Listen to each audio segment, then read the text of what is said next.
Le journal avec Sylvain Conan. Merci de nous rejoindre depuis le studio B du Radio Chandelier pour le journal. Tout de suite les titres de cette demi-heure d'information.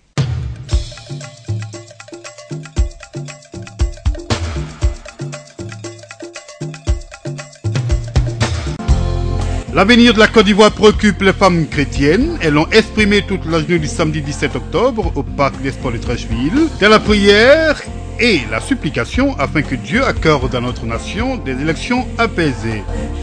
Comment activer la grâce de Dieu dans sa vie? Ce thème a fait l'objet d'un culte spécial ce week-end à l'église évangélique Grâce et Merveille. Le compte rendu dans ce journal. Et l'invité de la rédaction est le prophète Franck Ballet de la mission charismatique de la parole. Vous l'écouterez dans une vingtaine de minutes. Bienvenue à tous, merci de nous suivre depuis la baie des milliardaires, c'est au large de Treichville, ici à Abidjan. Nous ouvrons ce journal avec le grand moment de prière des femmes chrétiennes en faveur de la Côte d'Ivoire.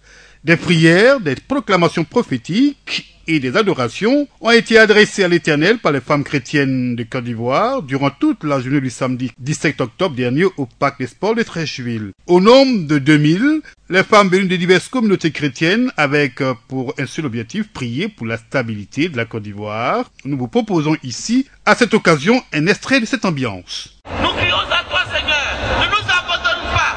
Et Père, n'abandonne pas ses enfants. Nous savons que nous avons fauté devant toi. Nous sommes venus te demander pardon. C'est dans ta parole, dans le livre de 1 Jean 1, au verset 9, que celui qui confesse ses péchés, qui confesse ses iniquités, tu es juste et fidèle pour lui pardonner. C'est pourquoi ce matin, nous croyons que tu nous as pardonné. Nous te supplions de ne pas nous laisser de la main de l'oppresseur. Heureuse la nation dont l'Éternel est le Dieu. Tiré de Psaume 33, verset 12, était le thème développé par la servante de Dieu, la révérende Jeanne Monnet, initiatrice de la Journée nationale de prière. Dans sa prédication, la servante de Dieu a exhorté les femmes venues nombreuses à cette occasion à adopter des attitudes dignes pour des élections apaisées. Je déclare un pays soudé. Je déclare qu'il n'y a pas de division interreligieuse. Je déclare par la grâce de Dieu que notre pays se tient. Je déclare qu'il y aura une maison pour un Ivoirien, une habitation pour un Ivoirien. Je déclare que les faibles ne seront pas écrasés par les forts. J'appelle tous les Ivoiriens à la maturité. Prions tout simplement que par la grâce du Seigneur, Dieu fasse sa volonté. Convaincus de leur exaucement, quelques femmes présentes réagissent à notre micro. Je suis Dorcas Adou de l'église méthodiste unie Côte d'Ivoire. Nous venons de passer un extraordinaire moment de louange, d'adoration. Et des voix se sont élevées vers notre Dieu en faveur de la Côte d'Ivoire, notre pays, pour que Dieu instaure définitivement la paix dans notre pays, la paix qui vient de lui-même. Bon, c'est Madame Hachi, Ilan Guerani, de l'église de la mission évangélique Source du Salut. Nous, ça a été un programme très magnifique. Et si on devait initier ça, peut-être chaque 2 mois, chaque 3 mois, c'est bienvenu. Ça nous permet de nous réveiller spirituellement aussi. Prophétesse Sephora épouse Zito. Et c'est nous qui devons porter ce flambeau-là pour apporter l'évangile vrai, pour dire au peuple de ne pas se lamenter. Heureuse la nation dont l'Éternel est Dieu.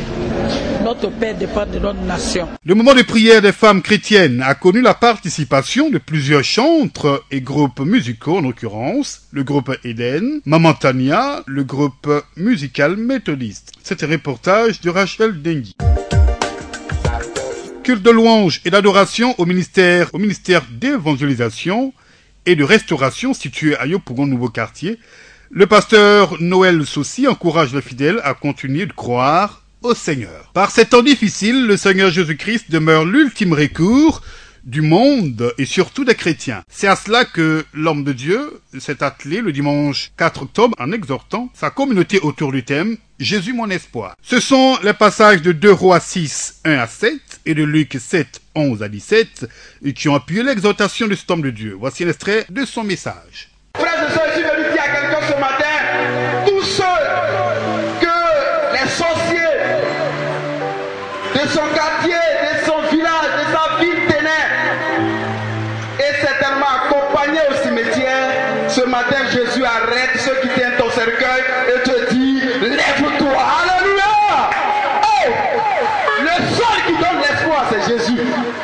Les fidèles heureux de la qualité du message de leur leader n'ont pas manqué de manifester. Cris et joie étaient au rendez-vous.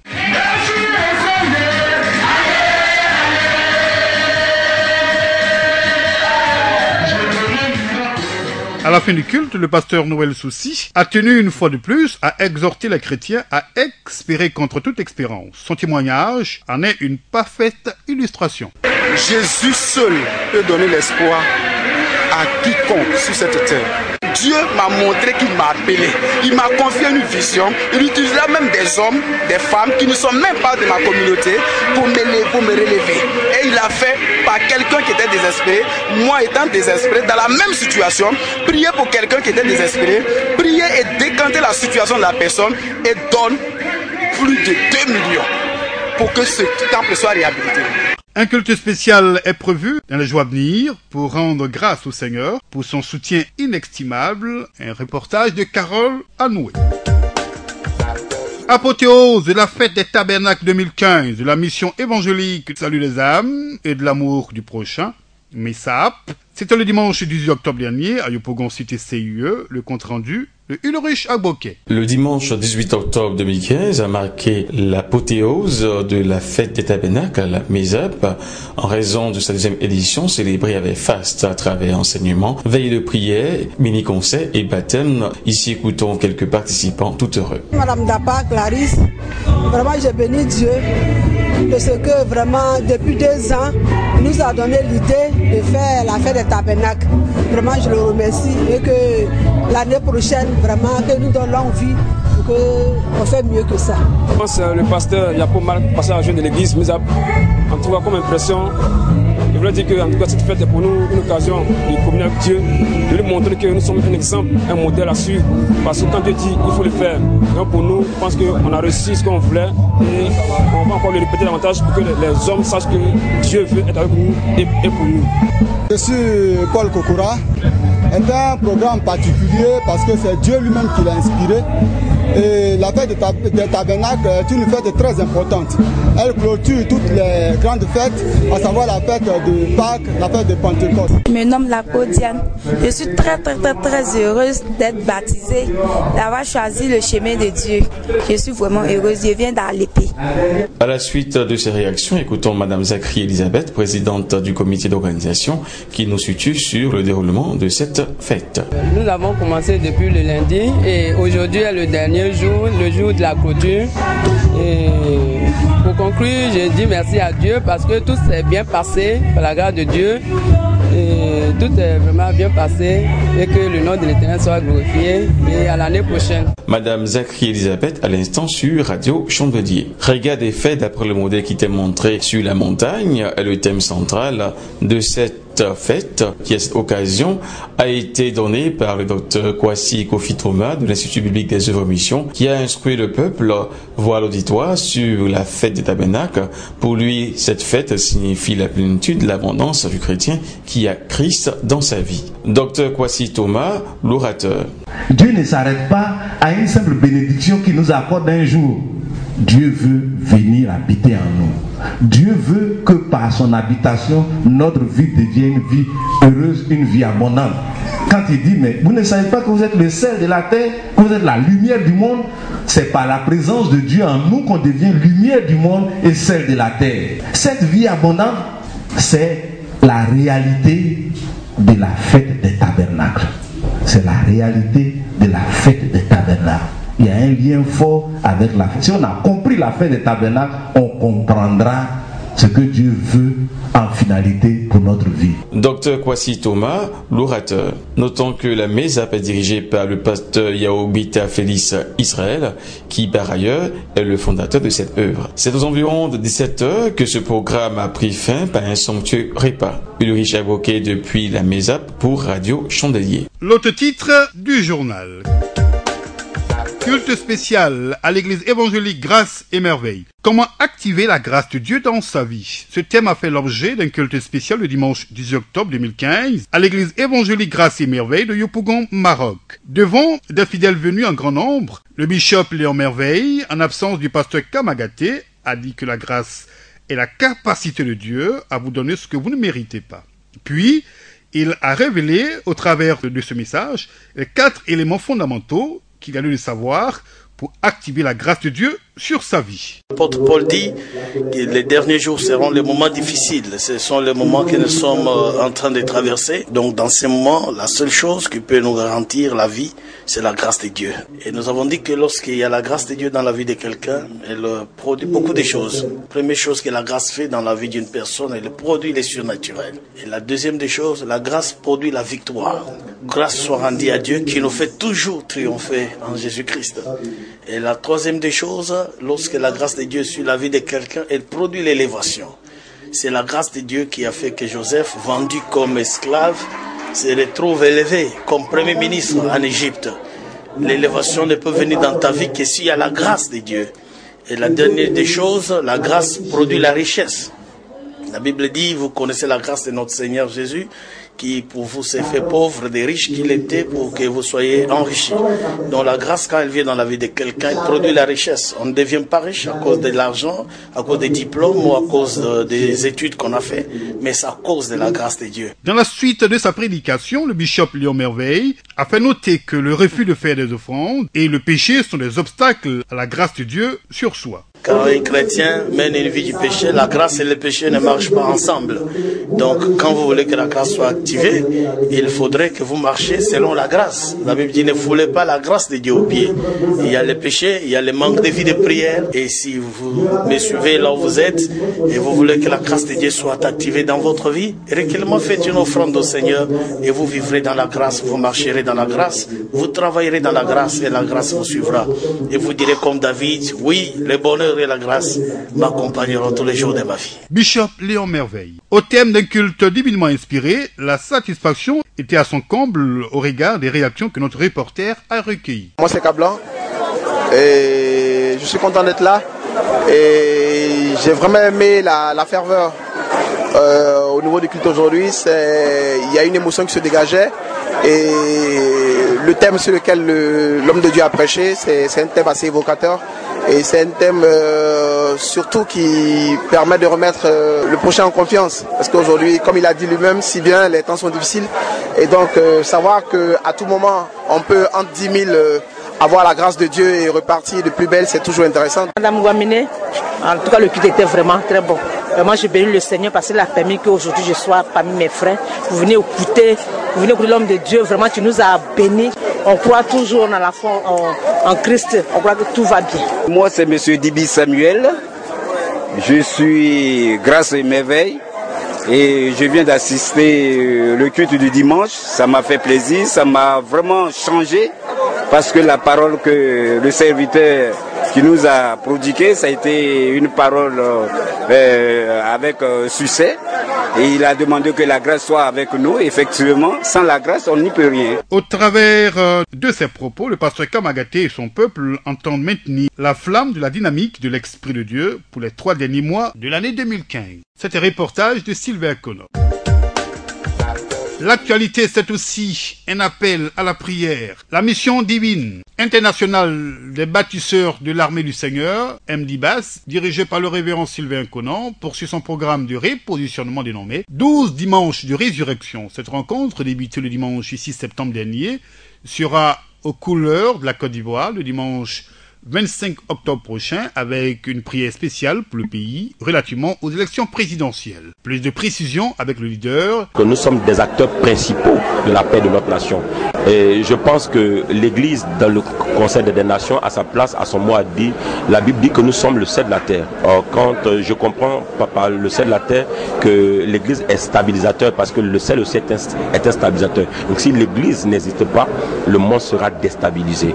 Et nous sommes là pour stabiliser les choses. Et nous avons connu une crise post-électorale en Côte d'Ivoire. Nous ne voulons pas que ces choses arrivent. La Bible dit que la détresse ne paraîtra pas 2 fois. Notre prière, c'est que tout Ivoirien, tous les autochtones, les allogènes, tous ceux qui sont dépassés en Côte d'Ivoire puissent vivre, aiment mieux vivre en Côte d'Ivoire. Que les gens vivent dans la quiétude, que la psychose puisse disparaître et que toutes ces situations qui ont endeuillé les populations puissent prendre fin. Je crois que c'est le rôle de l'Église, c'est le rôle régalien de l'Église de prendre les rênes et de dire Seigneur, nous ne voulons plus de guerre, nous voulons la paix. Prophète Sylvain Conan, propos recueillis par Faustin Boulay. Rivoli. Soulignons que c'est le centre Rema, 6 à Yopougon-Port-Bouedeux, qui a abrité cette rencontre, prévue s'achever le 29 novembre 2015. Radio Chandelier, la voix qui proclame la vie de lumière. Aujourd'hui, l'invité de la rédaction est le leader de la mission charismatique de la parole, le prophète Balé Franck. L'invité de la rédaction, l'homme parle de la vision de son église et le point de son récent programme dénommé Éclosion prophétique. Entretien réalisé par Ernest Kouakou. La vision que nous avons reçue de la part du Seigneur, c'est de pouvoir affecter l'humanité tout entière par la révélation de la parole. Car il est dit, selon le verset que le Seigneur m'a communiqué comme base de cette mission, Jean le chapitre 1 du verset 1 au verset 2, au commencement était la parole était avec Dieu, la parole était Dieu. Toutes choses ont été faites par elle et rien de ce qui a été fait n'a été fait sans elle. Nous croyons que le fondement réel de la vie chrétienne, c'est la parole. Et nous voulons amener le corps de l'Église et toute personne captive à l'obéissance de Christ à pouvoir se référer à la parole. Du point de vue spirituel, est-ce que quand vous avez reçu l'appel de façon claire, comme vous venez de le dire, est-ce que vous avez été dans une école théologique pour essayer de vous équiper à ce niveau? Aujourd'hui, beaucoup s'autoproclament hommes de Dieu, beaucoup s'autoproclament serviteurs de Dieu. Il est vrai que l'appel de Dieu est biblique et que c'est Dieu qui établit, mais étant donné la modernisation et les réformes et les besoins actuels de notre société, je crois que l'appel et l'exercice du ministère suit un chemin tellement clair. J'étais membre de l'église Foursquare ci-d'ici et depuis ces dernières années, je travaille à implanter la mission charismatique de la parole. Que j'ai introduit une école théologique, un institut théologique, l'Institut biblique théologique Vision Africa, et présentement je suis encore en formation et l'ordination est prévue pour le 16 mai. Mais je crois que l'œuvre de Dieu a plusieurs volets. Cela ne m'empêche pas de commencer à travailler, à faire des programmes, à évangéliser. Mais je voudrais finir cette formation académique spirituelle afin de pouvoir avoir une autorité réelle en tant que serviteur de Dieu. Quel a été donc l'intérêt pour vous d'engager les actions spirituelles par ce grand programme-là en cette année 2015? Nous avons voulu, avec Éclosion prophétique, mettre réellement la vision de cette mission en exergue. Nous voulons réellement faire parler de la mission. Nous voulons faire comprendre à tout un chacun que la mission est existante. Nos attentes ont été comblées parce que nous avons voulu que des personnes affluent de partout, de diverses communautés, afin de pouvoir comprendre que bien qu'aujourd'hui nous avons des appréhensions sur l'église, sur la foi chrétienne, parce qu'il y a encore un reste, et nous avons voulu faire comprendre au peuple de Dieu, à ces personnes qui étaient présentes, nous sommes convaincus qu'Éclosion prophétique a porté des fruits. Les résultats sont palpables et tangibles. L'Esprit de Dieu s'est manifesté, la parole a été puissante, et jusqu'à aujourd'hui, devant le Seigneur, j'ai pu affirmer que des gens m'appellent de part et d'autre afin de solliciter des entretiens, afin de pouvoir connaître davantage la mission. Homme de Dieu, c'est maintenant la fin de cet entretien. Quel est votre dernier mot? Il est temps que nous nous attachions à la parole de Dieu. Il faut dire que nous avons commencé depuis quelque temps des temps de prière, les samedis de 14h à 18h. Il y a encore en Côte d'Ivoire la véritable évangile qui est prêché. Dieu vous bénisse. Shalom à vous. À l'instant, Ernest Kouakou était avec le prophète Balé Franck, leader de la mission charismatique, la parole dans le cadre de l'invité de la rédaction. Merci, messieurs. C'est avec cet élément que nous refermons ce journal, dont voici le rappel des titres.